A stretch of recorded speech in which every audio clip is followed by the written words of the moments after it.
السلام علیکم ورحمۃ اللہ وبرکاتہ۔ الحمد للہ رب العالمین والعاقبۃ للمتقین والصلاة والسلام علی اشرف الانبیاء والمرسلین، اما بعد فاعوذ باللہ من الشیطان الرجیم، بسم اللہ الرحمن الرحیم۔ قال اللہ تبارک و تعالی فی القرآن المجید فَإِنْ آمَنُوا بِمِثْلِ مَا آمَنْتُمْ بِهِ فَقَدِ اهْتَدَوْا وَإِنْ تَوَلَّوْا فَإِنَّمَا هُمْ فِي شِقَاقٍ فَسَيَكْفِيكَهُمُ اللَّهُ وَهُوَ السَّمِيعُ الْعَلِيمُ۔ صدق اللہ العظیم۔ احباب گرامی، اسلامی مہینے کی مناسبت سے جو موضوع میرے ذمے لگایا گیا ہے، سیدنا صدیق اکبر رضی اللہ تبارک و تعالی عنہ، ان کی شان، ان کی عظمت، ان کا مقام اور اس دین اسلام کے لیے پیارے پیغمبر علیہ الصلاۃ والسلام کے بعد ان کی جو قربانیاں ہیں، تاریخ اسلام کا یہ سنہری اوراق جو ہیں اپنے اندر محفوظ کیے ہوئے ہیں۔ سیدنا صدیق اکبر رضی اللہ تبارک و تعالی عنہ وہ پہلے شخص ہیں کہ اللہ کے رسول علیہ الصلاۃ والسلام پر نبوت جب نازل ہوئی، اللہ کے رسول علیہ الصلاۃ والسلام نے جن چند لوگوں کو سب سے پہلے پرسنلی طور پر، انفرادی طور پر دعوت دی اور وہ آپ کی دعوت پر ایمان لے کر آئے، مردوں میں وہ پہلے شخص سیدنا صدیق اکبر رضی اللہ تبارک و تعالی عنہ ہیں۔ اللہ رب العزت نے سیدنا صدیق اکبر کو شروع اسلام سے پہلے جو بصیرت کا ملکہ عطا کر رکھا تھا۔ پاک پیغمبر علیہ الصلاۃ والسلام فرماتے ہیں کہ میرے بعد اس دنیا میں سب سے افضل ترین شخص جو ہے وہ سیدنا صدیق اکبر ہے۔ سیدنا علی رضی اللہ تبارک و تعالی عنہ کے بیٹے ہیں محمد بن حنفیہ۔ سیدنا حسن و حسین کے جو باپ زاد بھائی ہیں، ماں زاد نہیں ہیں، سیدہ فاطمہ کے علاوہ سیدنا علی نے سیدہ کی وفات کے بعد جو ایک قبیلہ حنفیہ کی عورت سے شادی کی تھی، اس سے پیدا ہوئے۔ محمد بن حنفیہ کہتے ہیں کہ میں نے اپنے باپ سیدنا علی سے پوچھا، اے ابا جان مجھے بتلائیے کہ پاک پیغمبر علیہ الصلاۃ والسلام کے بعد دنیا میں سب سے مقبول ترین اور سب سے معزز ترین ہستی کون سی ہے؟ تو سیدنا علی اپنے بیٹے کو فرماتے ہیں، محمد یاد رکھو پیارے پیغمبر علیہ الصلاۃ والسلام کے بعد اگر دنیا میں کوئی معزز ترین ہستی ہے تو وہ جناب صدیق اکبر ہیں، اور سیدنا صدیق اکبر کی قربانیوں کو تاریخ اسلام ہمیشہ یاد رکھے گی۔ یاد رکھیے کہ اسلام سے پہلے یہودیت کا مذہب تھا، عیسائیت تھی۔ یہودیت اور عیسائیت اس لیے دنیا میں زندہ نہیں رہی، صحیح نہیں بچی، ان میں تحریف ہو گئی، کیونکہ ان کے انبیاء کے جانے کے بعد ان کو کوئی صدیق نہیں ملا۔ اور یہ اسلام کی شان ہے، اور اللہ رب العزت نے جو ہم سے وعدہ کیا ہے کہ اس شریعت کی، اس دین کی حفاظت میں خود کروں گا، اِنَّا نَحْنُ نَزَّلْنَا الذِّكْرَ وَإِنَّا لَهُ لَحَافِظُونَ کے تحت اللہ رب العزت نے اس امت پر یہ احسان کیا کہ پاک پیغمبر علیہ الصلاۃ والسلام کے بعد سیدنا صدیق اکبر عطا کیے۔ اس سے بڑھ کر اگر ہم تاریخ کو دیکھیں، سیرت کو دیکھیں، پاک پیغمبر علیہ الصلاۃ والسلام جس مقام پر، جس موڑ پر تاریخ کے اس دنیا میں تشریف لائے تھے، دنیا کی بڑی بڑی طاقتیں تھیں، لیکن عرب میں اسلام پھیلا تھا کہ اللہ کے رسول علیہ الصلاۃ والسلام اس دنیا میں چلے گئے، لیکن پاک پیغمبر علیہ الصلاۃ والسلام نے فرمایا تھا کہ کیسر تباہ ہو جائے گا، کسریٰ ہلاک ہو جائے گا۔ جو پاک پیغمبر علیہ الصلاۃ والسلام نے خوشخبریاں سنائی تھی اللہ کے رسول کے جانے کے بعد وہ پوری ہوئی، تو صرف اور صرف خلفائے راشدین کی وجہ سے پوری ہوئی۔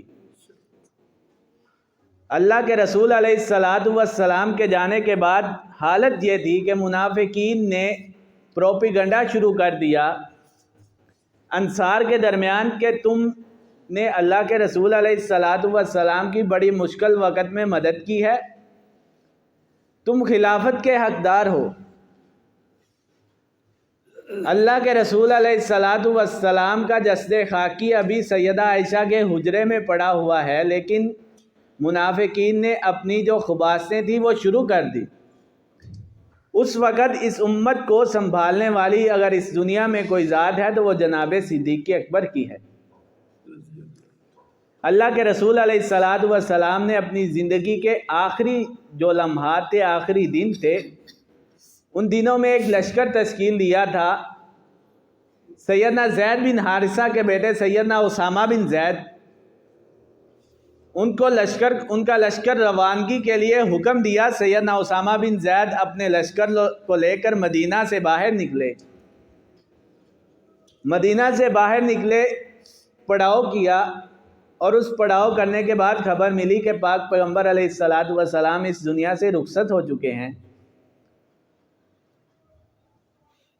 اسلام ایک نیا دین آیا تھا، زیادہ سے زیادہ 23-24 سال ہوئے تھے اسلام کو، اور مدینہ میں 13-14 سال۔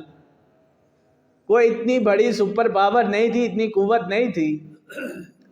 صحابہ نے جناب صدیق اکبر کو مشورہ دیا کہ لشکر اسامہ کو اگر ہم بیچ دیتے ہیں، ساری فوج تو مدینے سے باہر چلی جائے گی، دشمن ادھر آ کر حملہ کر دیں گے، آپ اس لشکر کو روک دیجئے۔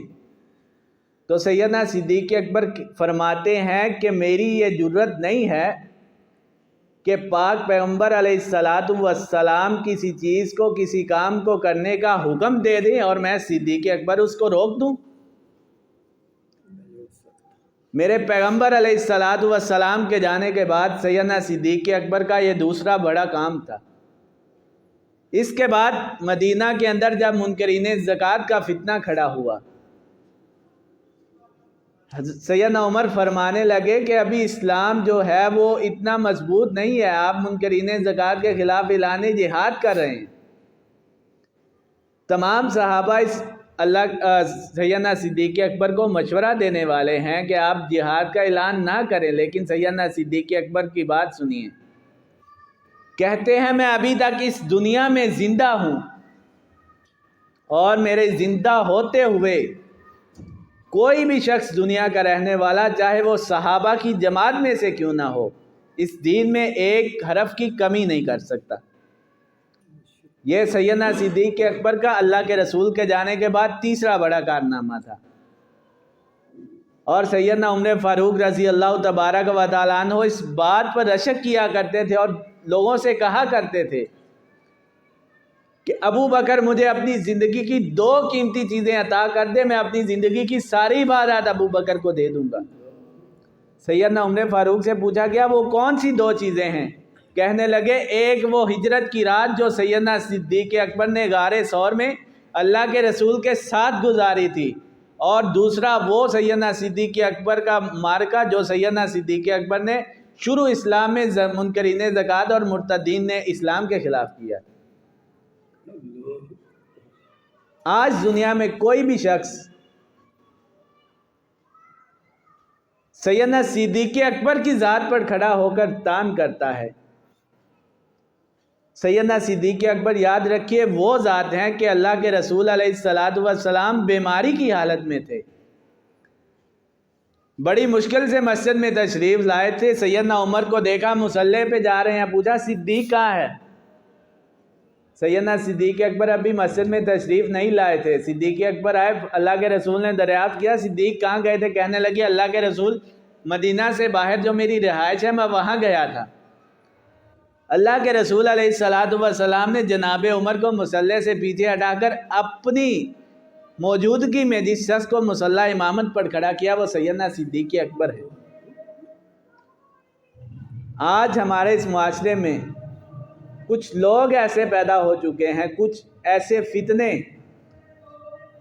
جو سیدنا عثمان غنی یا سیدنا علی کے زمانہ خلافت میں جن کی شرارتیں شروع ہوئی تھی اور آج تک وہ اس دنیا میں موجود ہیں۔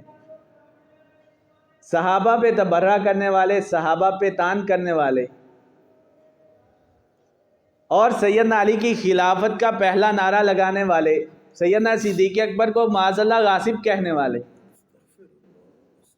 ان سے ایک سوال ہے کہ اللہ کے رسول موجود ہیں، سیدنا علی بھی موجود ہیں مسجد میں، لیکن جس شخص کو اللہ کے رسول نے مصلی پہ کھڑا کیا وہ صدیق اکبر ہیں۔